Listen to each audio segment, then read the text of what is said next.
Assalamualaikum warahmatullahi wabarakatuh dan selamat sejahtera.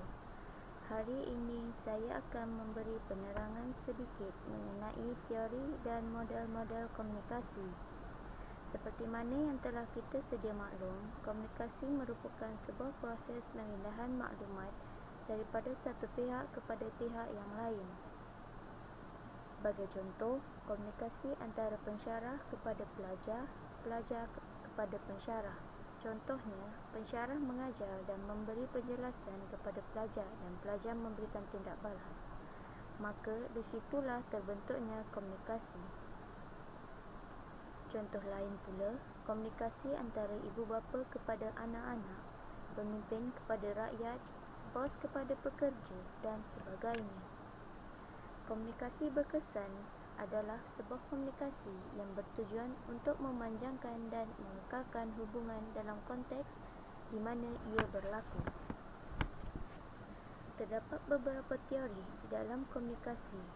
Menurut Littlejohn 1989, secara umumnya teori komunikasi dapat dibahagikan dalam dua kelompok. Yang pertama ialah teori umum, iaitu general theories, dan teori-teori konseptual. Teori-teori umum mengandungi empat. Yang pertama, teori-teori fungsional dan struktural, iaitu adanya kepercayaan atau pandangan tentang berfungsinya secara nyata struktur yang berada di luar diri pengamat. Yang kedua, teori-teori behavioral dan kognitif, iaitu pemusatan pengkajian pada diri manusia. Salah satu konsep pemikiran yang terkenal adalah model SR, Stimulus Response. Yang ketiga, teori-teori konvensional dan interaksional, iaitu kehidupan sosial adalah suatu proses interaksi yang membangun, mengubah kebiasaan dan sebagainya. Yang keempat, teori-teori kritis dan interpretif, iaitu memahami hidup manusia untuk menginterpretasikan makna-makna teks. Seterusnya, teori konseptual.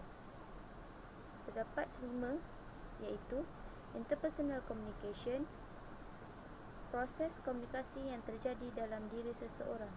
Yang kedua, interpersonal communication, iaitu komunikasi antara perseorangan dan bersifat peribadi, baik melalui medium atau tanpa medium. Yang ketiga, group communication, iaitu membahas mengenai dinamika kelompok, bentuk interaksi dan sebagainya. Keempat, organizational communication, iaitu bentuk komunikasi yang berlaku dan jaringan komunikasi. Seterusnya, mass communication, iaitu komunikasi melalui media massa yang ditujukan kepada khalayak ramai.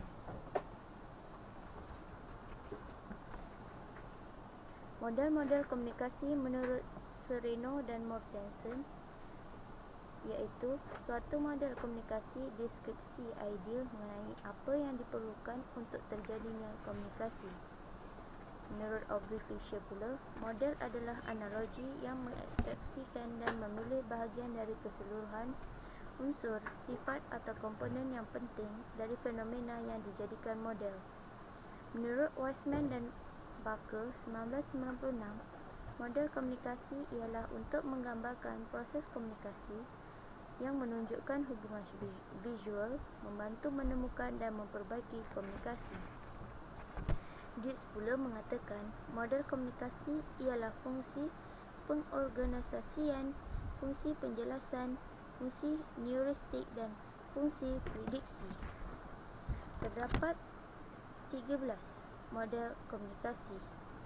Yang pertama, model Laspel. Yang kedua, model SR, iaitu model stimulus response. Yang ketiga, model Aristotle. Yang keempat, model Berlo. Yang kelima, model Scrum. Yang keenam, model Shannon dan Weber. Yang ketujuh, model Newcomb. Yang ke-8, model Wesley dan McLean. Yang ke-9, model Gebner. Yang ke-10, model De Fleur 11 model Tubbs, 12 model Gudikans dan Kim, manakala yang terakhir model International. Sekian saja, terima kasih.